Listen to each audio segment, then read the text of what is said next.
मित्रों, विषय सामाजिक विज्ञान कक्षा 10 गुजरात माध्यमिक शिक्षण बोर्ड द्वारा निर्धारित पाठ्यक्रम के अनुसार ये मॉडल पेपर आप सबके सामने प्रस्तुत करने का नम्र प्रयत्न करता हूँ।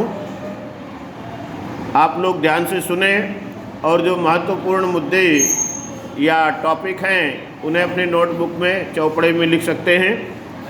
तो यहाँ पर हमारे सामने सामाजिक विज्ञान का मॉडल पेपर है। प्रश्न पत्र नंबर 1 उत्तर के साथ। तो विभाग ए में पहला प्रश्न जो दिया है, सही जोड़े मिलाइए या बनाइए। तो पहला दिया है तानारीरी। तानारीरी का सही विकल्प है नंबर 1 विभाग बी में वडनगर। दूसरा है प्रश्न जड़ाऊ काम। जड़ाऊ काम कहाँ पर होता है भारत में? तो आपके पाठ्य पुस्तक के अनुसार बीकानेर, यानी जड़ाऊ काम कहाँ होता है? बीकानेर में। तानारीरी महोत्सव कहाँ पर होता है? बराबर, गुजरात के महसाणा जिले में वडनगर आया हुआ स्थान, वहाँ पर होता बराबर। तीसरा है रुद्र महालय। रुद्र महालय कहाँ पर है गुजरात में? तो स्थान का नाम है सिद्धपुर। हाँ, सिद्धपुर। तो मित्रों, इस तरह से आप प्रश्नों का उत्तर लिखोगे तो ये नकदी नंबर है, यानी गुजराती भाषा में जिसे रोकड़िया नंबर कहते हैं। विकल्प अगर आपका सही होगा तो हर एक विकल्प के सत्य होने पर 1 नंबर, और ये 3 नंबर का जोड़ा पूछा जाता है। तीनों जोड़े अगर सही हैं तो आपके 3 नंबर माध्यमिक शिक्षा बोर्ड की ओर से आपको प्राप्त हो जाएंगे। ओके, अब इसके बाद जो प्रश्न आता है, विधान सत्य है या असत्य, विधान सही है या गलत। तो उसमें परीक्षा के नियमों के अनुसार आपको पहले विधान को लिखना चाहिए। विधान को लिखने के बाद अगर स्थान है तो उसके बगल में अथवा नीचे की लिटी में सत्य या असत्य लिख देना चाहिए, अथवा सत्य या असत्य न लिख करके सही या गलत का निशान लगा देना।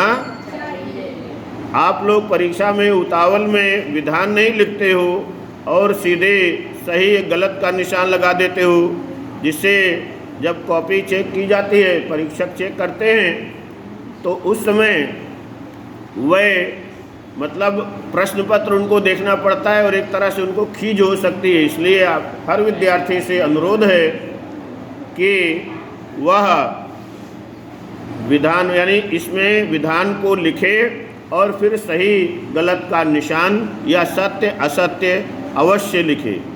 मित्रों, यहाँ पर प्रश्न नंबर जो है अगला आता है चौथा।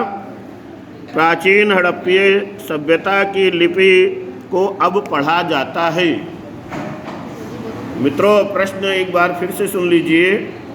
इसमें ऐसा कह रहे हैं कि प्राचीन हड़प्पीय सभ्यता की लिपि को अब पढ़ा जाता है। तो उस पाठ के अनुसार जो पंक्ति छपी है, लाइन छपी है, उसमें ये बताया जा रहा है कि अभी भी उस लिपि को पढ़ा नहीं जा सकता। बराबर। तो ये विधान क्या है?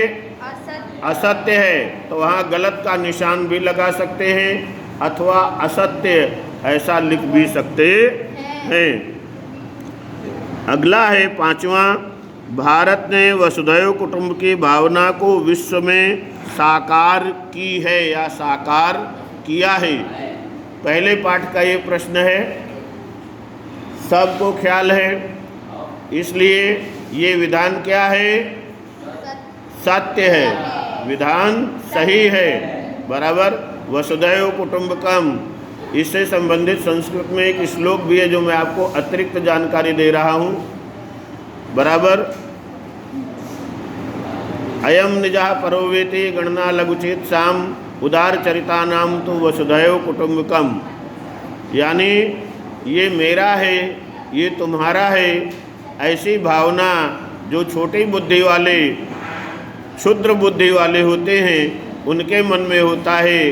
अपने लोगों में जो उदार चरित्र वाले होते हैं अर्थात भारतीय होते हैं, उनके लिए तो ये पूरी धरती ही, पूरी पृथ्वी ही एक परिवार के समान, वसुधैव कुटुंबकम, बराबर। अगला, चीता भारत के जंगलों से लुप्त हो गया है। तो ये विधान सही है, क्योंकि ये भूगोल के पाठ से जो वन्य जीव वाला पाठ है उसमें से दिया गया, बराबर। ख्याल आ रहा है मित्रों? अभी अगला प्रश्न देखते हैं।